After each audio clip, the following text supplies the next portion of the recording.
রাজবাড়ীর দৌলতদিয়া ঘাটে ২৫শে মার্চের দুর্ঘটনায় এখনো পর্যন্ত ২৬ জনের মরদেহ উদ্ধারের পর আতঙ্ক সৃষ্টি হয়েছে ঘাট এলাকায়। উদ্ধার তৎপরতা স্থগিত করার পর এখনো পর্যন্ত একটি পরিবার স্বজনের খোঁজে ঘাট এলাকায় অবস্থান করছে। দুর্ঘটনার কারণ খুঁজতে কাজ শুরু করছে আইনশৃঙ্খলা রক্ষাকারী বাহিনী। ঘাট এলাকায় এই মুহূর্তে আছেন আমাদের সহকর্মী মেহেদী হাসান, বিস্তারিত জানবো তার কাছ থেকে।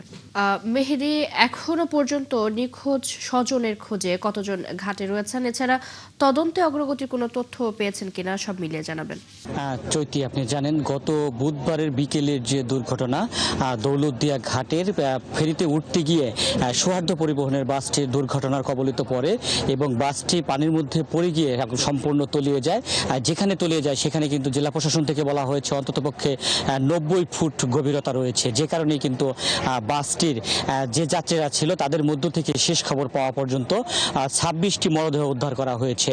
আমি ঠিক এই মুহূর্তে রয়েছি রাজবাড়ীর সেই দৌলতদিয়া ৩ নম্বর ঘাটে, যেই ঘাটটি এখন সারা বিশ্বের মানুষের মনে কিন্তু নাড়া দিয়েছে।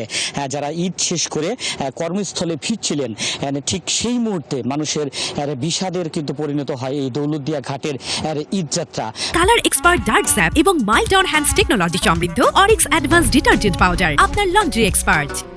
শুধু এই বছরই না, আমরা মাঝে মধ্যেই কিন্তু দেখি যে নৌ রুটের অব্যবস্থাপনার কারণে, সড়কের অব্যবস্থাপনার কারণে মৃত্যুর মিছিল কিন্তু বাড়ে, মৃত্যুর মিছিল কিন্তু কমে না। প্রতি বছরই কিন্তু সড়কে নৌপথে মৃত্যুর মিছিল বাড়ে, কিন্তু সম্প্রতি দৌলতদিয়া ঘাটে যে ঘটনাটি ঘটে গেল, এই ঘটনায় শেষ খবর পাওয়া পর্যন্ত ২৬টি তাজা প্রাণ কিন্তু ঝরেছে।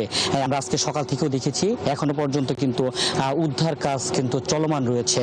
আজকে সকালে আমরা দেখেছি বিভিন্ন দপ্তরের বিভিন্ন সেক্টরে যারা উদ্ধার কাজের সাথে জড়িত, নৌবাহিনীর সদস্যরা রয়েছে, ফায়ার সার্ভিসের সদস্যরা রয়েছে, ডুবুরি দলের সদস্যরা রয়েছে, ঘাট এলাকায় উৎসুক জনতা রয়েছে।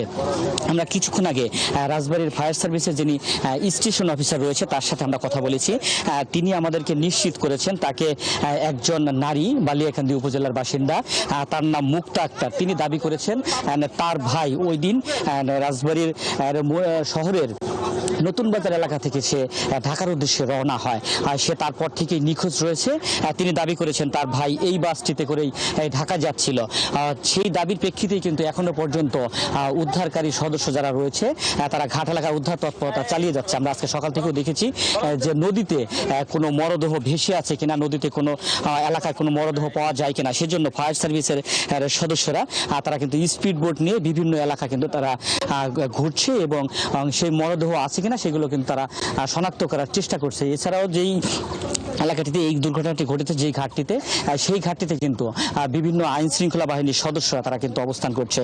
আমরা কিছুক্ষণ আগে দেখেছি বাংলাদেশ সেনাবাহিনীর সদস্যরা ঘাট এলাকায় অবস্থান নিয়েছিল। এখন র্যাব সদস্যরা রয়েছে, পুলিশ সদস্যরা রয়েছে, নৌবাহিনীর সদস্যরা রয়েছে, ফায়ার সার্ভিসের সদস্যরা রয়েছে।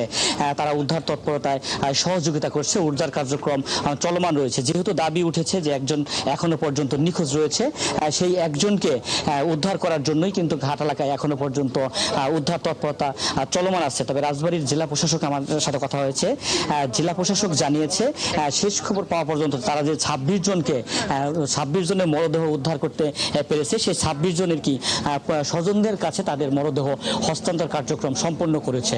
চৈতি, মেহেদী, ধন্যবাদ আপনাকে।